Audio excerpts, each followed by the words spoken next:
ជំរាបសួរប្រិយមិត្តទាំងអស់គ្នាជួបជាមួយនឹងคลิปថ្មីរបស់ខ្ញុំបាន Kula Black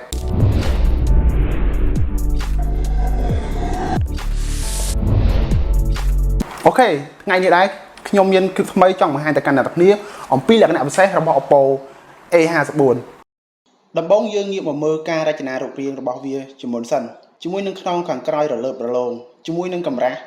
8.4 មីលីម៉ែត្រនិងទម្ងន់ 189 ក្រាមនិងមានជម្រើសពីរពណ៌ Starry Blue ជាមួយនឹង Crystal Black និងផ្នែកខាងស្ដាំមានប៊ូតុង Power ភ្ជាប់មកជាមួយនឹងប៊ូតុងទំនាប់ Scan ក្រយៅដៃមកអមជាមួយផ្នែកខាងឆ្វេងមានប៊ូតុង Volume និង Slot ដាក់ SIM ដែលយើងអាចដាក់ SIM បានចំនួន2និង Memory ខាងក្រៅបានផងដែរនៅផ្នែកខាងក្រោមរបស់វាមាន Speaker មួយគ្រាប់រុនសាកប្រភេទType C មិចស្រោបសំឡេងរុនកាស Jack 3.5 មីលីម៉ែត្រដដែលក្រឡេកមកមើលផ្ទៃខាងមុខរបស់ OPPO A54 វិញបំពាក់មកជាមួយនឹងអេក្រង់ 6.51 អ៊ីងជាប្រភេទ IPS LCD កម្រិតបង្ហាញ HD+ ទំហំ 1600 គុណនឹង 720 pixel លើขนาด aspect ratio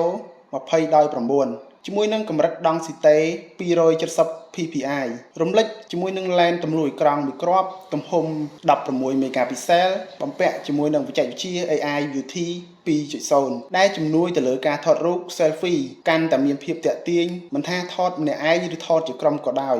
បើនិយាយអំពីប្រព័ន្ធកាមេរ៉ាខាងក្រោយវិញ OPPO A54 បំពាក់មកជាមួយនឹងកាមេរ៉ាក្រោយចំនួន3គ្រាប់ដែលប្រើប្រាស់ឡេនគោលទំហំ13 megapixel មានកម្រិត aperture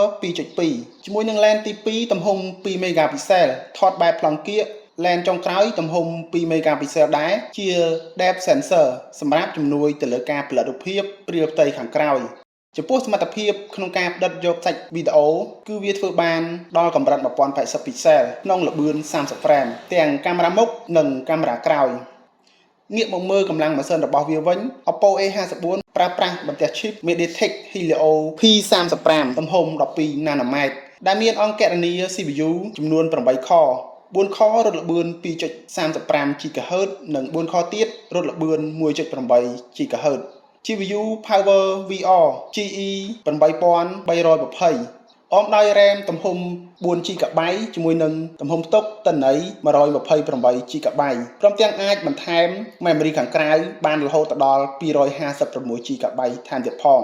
បន្ថែមពីនេះវាក៏បំពាក់មកជាមួយនឹងបច្ចេកវិទ្យាការពារទឹក IPX4 ផងដែរ Smartphone ចំនួនថ្មីនេះដើរដោយប្រព័ន្ធប្រតិបត្តិការ Android 10 និង ColorOS 7.2 រីឯថាមពលថ្មទំហំ 5000 mAh ធំបំផុតក្នុងកម្រិតតម្លៃប្រហាក់ប្រហែលគ្នាសាកថ្មតែម្ដងយើងអាចប្រើប្រាស់បានធម្មតាបាន2ទៅ3ថ្ងៃនិងមើលវីដេអូ YouTube បាន 19.9 ម៉ោងស្ដាប់ចម្រៀងរហូតដល់ 40.9 ម៉ោងមិនតែប៉ុណ្ណោះថាមពលថ្ម 5% របស់វាអាចនិយាយទូរស័ព្ទបានរហូតដល់